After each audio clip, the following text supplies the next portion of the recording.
नमस्कार दोस्तों, आप सभी का स्वागत है आपके अपने प्रिय चैनल धर्म का ज्ञान में। भक्तों, नवरात्रि का पावन पर्व देवी शक्ति की आराधना का सबसे बड़ा और पवित्र पर्व माना जाता है। इन 9 दिनों में मां दुर्गा के 9 अलग अलग स्वरूपों की पूजा की जाती है। हर एक रूप अपने आप में अद्भुत शक्ति और रहस्य समेटे हुए हैं। आज की इस खास वीडियो में हम बात करने वाले हैं नवरात्रि के दूसरे दिन पूजी जाने वाली माता ब्रह्मचारिणी की कथा के बारे में। भक्तों, कहा जाता है कि जो भी भक्त सच्चे मन से माता ब्रह्मचारिणी की पूजा करता है उसके जीवन में कभी भी ज्ञान, धैर्य और शक्ति की कमी नहीं होती। माता अपने भक्तों के जीवन से दुख, कष्ट और भय को दूर कर देती हैं। लेकिन क्या आप जानते हैं कि माता ब्रह्मचारिणी कौन है, उनका यह स्वरूप क्यों माना जाता है और उन्होंने ऐसा कौन सा कठोर तप किया था जिसकी वजह से उन्हें यह नाम मिला? अगर आप ये रहस्यमयी कथा जानना चाहते हैं तो इस वीडियो को अंत तक जरूर देखें। माता ब्रह्मचारिणी का स्वरूप। भक्तों, माता ब्रह्मचारिणी का स्वरूप बहुत ही शांत और तपस्विनी माना जाता है। इनके दाहिने हाथ में जपमाला और बाएं हाथ में कमंडल होता है। उनका यह रूप तपस्या, त्याग और संयम का प्रतीक है। कहा जाता है कि माता ब्रह्मचारिणी ज्ञान और वैराग्य प्रदान करने वाली देवी है। जो व्यक्ति उनके मार्ग पर चलता है उसका मन स्थिर और शक्तिशाली हो जाता है। भक्तों, पौराणिक कथा के अनुसार माता ब्रह्मचारिणी असल में माता पार्वती का ही अवतार है। एक समय की बात है जब हिमालय पर्वत के राजा हिमवान और उनकी पत्नी मैना देवी के घर एक अत्यंत सुंदर कन्या का जन्म हुआ। उस कन्या का नाम रखा गया पार्वती। जन्म से ही पार्वती देवी अत्यंत तेजस्वी और दिव्य थी। बचपन से ही उनका मन भगवान शिव की भक्ति में लगा रहता था। जब पार्वती थोड़ी बड़ी हुई तो एक दिन देवर्षि नारद उनके घर आए।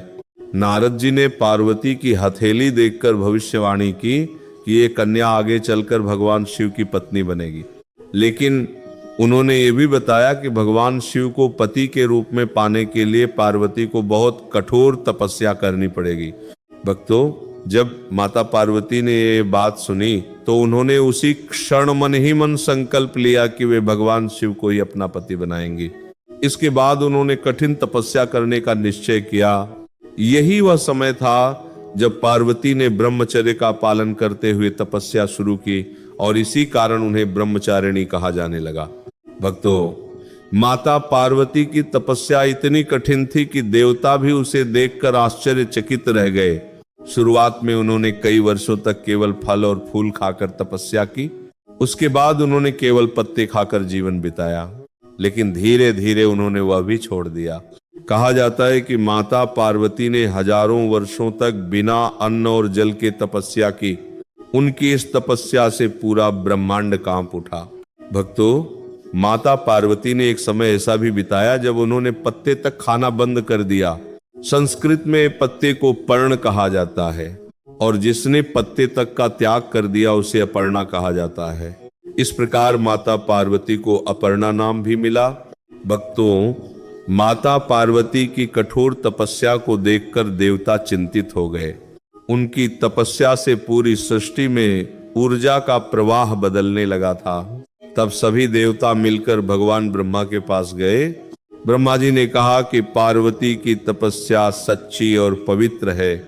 जल्द ही भगवान शिव उनकी तपस्या से प्रसन्न होकर उन्हें पत्नी के रूप में स्वीकार करेंगे। भक्तों, भगवान शिव माता पार्वती की तपस्या से प्रसन्न तो थे, लेकिन वे उनकी भक्ति की परीक्षा लेना चाहते थे। इसलिए भगवान शिव एक साधु का रूप धारण करके पार्वती के सामने आए।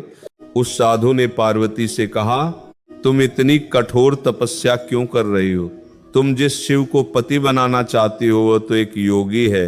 वह न तो महलों में रहते हैं और न ही आभूषण पहनते हैं। साधु के ये शब्द सुनकर माता पार्वती ने बहुत शांत स्वर में कहा, भगवान शिव संसार के सबसे महान देव हैं। मैं उन्हें ही अपना पति मानती हूँ और जीवन भर उनकी ही आराधना करूंगी। पार्वती की अटूट भक्ति देखकर भगवान शिव बहुत प्रसन्न हुए। भक्तों, अंत में भगवान शिव ने अपना असली रूप प्रकट किया और पार्वती से कहा, हे देवी, तुम्हारी तपस्या और भक्ति से मैं बहुत प्रसन्न हूँ।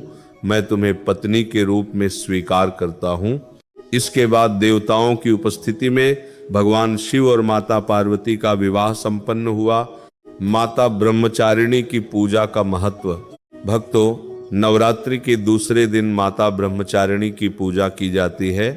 कहा जाता है कि जो व्यक्ति इस दिन माता की सच्चे मन से पूजा करता है, उसे जीवन में माता ब्रह्मचारिणी अपने भक्तों को कठिन परिस्थितियों में भी मजबूत बने रहने की शक्ति देती हैं। माता ब्रह्मचारिणी को क्या प्रिय है? भक्तों, माता ब्रह्मचारिणी को चीनी और मिश्री का भोग बहुत प्रिय माना जाता है। अगर नवरात्रि के दूसरे दिन माता को मिश्री का भोग लगाया जाए तो घर में सुख समृद्धि बनी रहती है। पूजा विधि: सुबह जल्दी उठकर स्नान करें। घर के मंदिर में माता ब्रह्मचारिणी की प्रतिमा स्थापित करें। इसके बाद माता को फूल, रोली, चंदन और मिश्री अर्पित करें। फिर सच्चे मन से ये प्रार्थना करें, हे माता ब्रह्मचारिणी, हमारे जीवन से अज्ञान और दुख को दूर करें और हमें सही मार्ग दिखाएं। भक्तों, माता ब्रह्मचारिणी हमें यह सिखाती हैं कि अगर जीवन में कोई लक्ष्य पाना है तो धैर्य, तपस्या और सच्ची भक्ति जरूरी है। कठिनाइयों से घबराने के बजाय हमें अपने लक्ष्य की ओर लगातार बढ़ते रहना चाहिए। तो भक्तों, ये थी माता ब्रह्मचारिणी की पवित्र और प्रेरणादायक कथा। अगर आपको यह जानकारी अच्छी लगी हो तो वीडियो को लाइक जरूर करें और ऐसी ही धार्मिक और ज्ञानवर्धक वीडियो देखने के लिए हमारे चैनल धर्म का ज्ञान को सब्सक्राइब करना बिल्कुल ना भूलें। वीडियो के अंत में कमेंट करके जरूर बताएं। जय माता दी। माता रानी आप सभी की मनोकामनाएं पूर्ण करें। जय माता दी।